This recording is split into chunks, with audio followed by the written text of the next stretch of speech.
अगर तुम अपनी ज़िंदगी से खुश नहीं हो तो इस वीडियो को आखिर तक ज़रूर देखना, क्योंकि ये छोटी सी कहानी शायद तुम्हारी सोच बदल दे, शायद तुम्हारी ज़िंदगी बदल दे। एक समय की बात है, एक कौवा अपनी ज़िंदगी से बड़ा परेशान था। एक दिन वो पेड़ की डाल पर बैठा था, चुपचाप रो रहा था। उसी पेड़ के नीचे एक साधु बैठे थे। साधु ने ऊपर देखा तो उन्होंने पाया कि कौवा रो रहा था। साधु ने पूछा, क्या हुआ, क्यों रो रहे हो? कौवा बोला, महाराज मैं अपनी ज़िंदगी से बड़ा दुखी हूँ।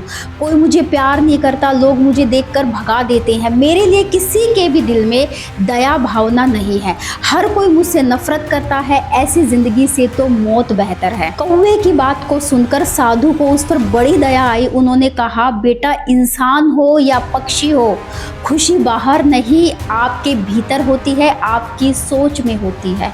जो है उसमें खुश रहना सीखो। लेकिन कौवे को उस टाइम ये बात समझ नहीं आई, वो बहुत दुखी होकर रोता रहा। तब साधु बोले, ठीक है, अगर तुम अपनी जिद पर अड़े हो, अपनी जिंदगी से इतना ही परेशान हो, तो बताओ तुम क्या बनना चाहते हो? कौवा थोड़ा खुश हुआ और बोला, अगर आप सच में मेरी मदद करना चाहते हैं तो मुझे हंस बना दीजिए। साधु मुस्कुराए और बोले, ठीक है, मैं तुम्हें हंस बना देता हूँ, लेकिन उससे पहले जाओ एक बार किसी हंस से जाकर मिलके जरूर आओ कि वो अपनी जिंदगी में खुश है या नहीं। कौवा तुरंत उड़कर हंस के पास गया। हंस पानी में तैर रहा था। कौवा बोला, वाह तुम कितने सुंदर हो, तुम तो दूध जैसे सफ़ेद हो, शांत हो, प्यारे हो, खूबसूरत हो, सब लोग तुम्हें पसंद करते होंगे, तुम तो दुनिया के सबसे खुश पक्षी होगे। हंस हल्का सा मुस्कुराया और बोला, नहीं दोस्त, मैं खुश नहीं हूँ। कौवा हैरान रह गया। हंस बोला, दुनिया में इतने रंग है, लेकिन मेरे पास तो सिर्फ सफ़ेद रंग है। कभी कभी लगता है तोता मुझसे ज़्यादा खुश होगा। कितना रंग बिरंगा है, कितना खूबसूरत लगता है, कहीं आता है जाता है, लोग घर में उसको पालते, वो कितना प्यारा लगता है। ये सुनकर कौवा तोते को ढूंढने निकल पड़ा। कुछ देर के बाद उसे एक तोता दिखाई दिया। कौवा बोला, तोते भाई तुम कितने सुंदर हो, इतने सारे रंग है तुम में, कितनी चमक है तुम में, तुम तो दुनिया के सबसे खुश पक्षी होगे। तोता उदास होकर बोला, काश ऐसा होता। कौवा बोला, मतलब? तोता बोला, लोग मेरी खूबसूरती की वजह से मुझे पिंजरे में बंद कर देते हैं। मैं हर वक्त एक डर में जीता हूँ कि कहीं कोई मुझको पकड़कर कैद तो नहीं कर लेगा। फिर तोते ने कहा, अगर सच में कोई सबसे ज्यादा खुश है तो वो मोर है, वो तो मुझसे भी ज्यादा खूबसूरत और रंग बिरंगा है। कौवे को अब मोर की तलाश हो गई। वो मोर को ढूंढने निकल पड़ा। कुछ देर तलाश करने के बाद उसे चिड़ियाघर में एक मोर दिखाई दिया। उसके सामने सैकड़ों लोग खड़े थे, सब उसकी खूबसूरती देख रहे थे। जब भीड़ थोड़ी सी कम हुई तो कौवा उसके पास आया और बोला, मोर भाई तुम कितने शानदार हो, हजारों लोग तुम्हें देखने आते हैं और एक मैं हूँ जिसे लोग देखते ही भगा देते हैं। मुझसे लोग नफरत करते हैं, मेरी आवाज़ से लोग नफरत करते हैं, मेरे रंग रूप से लोग नफरत करते हैं। तुम ही दुनिया के सबसे खुश पक्षी हो। मोर की भी आंखों में एक उदासी थी। वो बोला, नहीं दोस्त, मैं खुश नहीं हूँ। कौवा चौंक गया। मोर बोला, मैं भी पहले ऐसा ही सोचता था। मैं सोचता था कि दुनिया का सबसे सुंदर और सबसे खुश पक्षी मैं हूँ, लेकिन मेरी यही खूबसूरती मेरे लिए कैद बन गई। लोग मुझे देखने आते हैं, मेरे पंखों की तारीफ करते हैं, मेरे साथ फोटो खिंचवाते हैं, लेकिन कोई ये नहीं देखता कि मैं आज़ाद नहीं हूँ, मैं कैद में हूँ।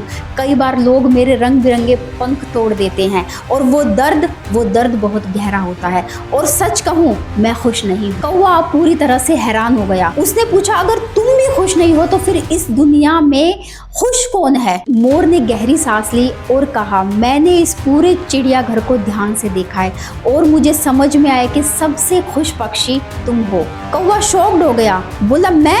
मोर बोला, हाँ तुम, क्योंकि तुम आज़ाद हो, तुम पिंजरे में बंद नहीं हो, कोई तुम्हें अपनी खूबसूरती के लिए कैद नहीं करता, तुम जहाँ चाहो वहाँ उड़ सकते हो, जहाँ चाहो वहाँ जा सकते हो। और पिछले कुछ टाइम से मैं खुद ये सोच रहा हूँ कि काश मैं भी तुम्हारी तरह होता कौवे भाई, तो कम से कम आज़ाद तो होता।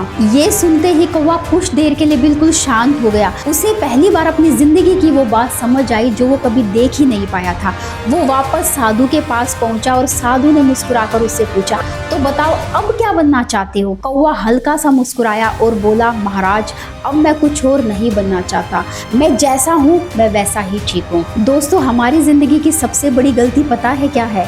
हम हमेशा अपनी कमी दूसरे की खूबसूरती से कंपेयर करते हैं। हमें लगता है दूसरे की लाइफ परफेक्ट है, दूसरा हमसे ज़्यादा खुश है, दूसरे के पास सब कुछ है, लेकिन सच्चाई असल में पता है क्या है? सच्चाई ये है कि दूसरे की थाली में घी हमेशा ज़्यादा नज़र आता है। सच्चाई ये है कि हर इंसान अपने हिस्से की लड़ाई लड़ रहा है। सच ये है कि जिसे देखकर तुम जलते हो सकता है कि वो भी अंदर से टूट रहा हो। जिसे देखकर तुम्हें लगता है कि काश मेरी लाइफ भी ऐसी होती, तो हो सकता है कि खुद तुम जैसी आज़ादी के लिए तरस रहा हो। कंपैरिजन सिर्फ एक चीज़ देता है और वो है सिर्फ दुख। कि जब तुम अपनी ज़िंदगी को किसी और की हाईलाइट रील से कंपेयर करते हो, किसी के स्टेटस से कंपेयर करते हो, तो तुम्हें अपनी पूरी लाइफ बेकार लगने लगती है। और याद रखना दोस्तों, जिस दिन तुमने ये मान लिया ना कि तुम्हारी जर्नी अलग है, तुम्हारी टाइमिंग अलग है, तुम्हारी ब्लेसिंग्स भी अलग है, उस दिन से तुम्हारा दुख आधा हो जाएगा। जो तुम्हारे पास है पहले उसकी कीमत समझो, क्योंकि सुकून हमेशा किसी और में नहीं होता, सुकून होता है खुद के अंदर। और सच कहूँ तो जो इंसान खुद को दूसरे से कंपेयर करना छोड़ देता है, वही इस दुनिया का सबसे खुश इंसान बनता है। तो ये छोटी सी कहानी आपको कैसी लगी प्लीज़ कमेंट सेक्शन में बताइएगा। मेरी वीडियो को लाइक कीजिएगा, शेयर कीजिएगा, मेरे चैनल को सब्सक्राइब कीजिए और मैं ऐसे ही motivational videos, stories, real talks, real journey आपके लिए लाती रहूंगी। तब तक राधे राधे।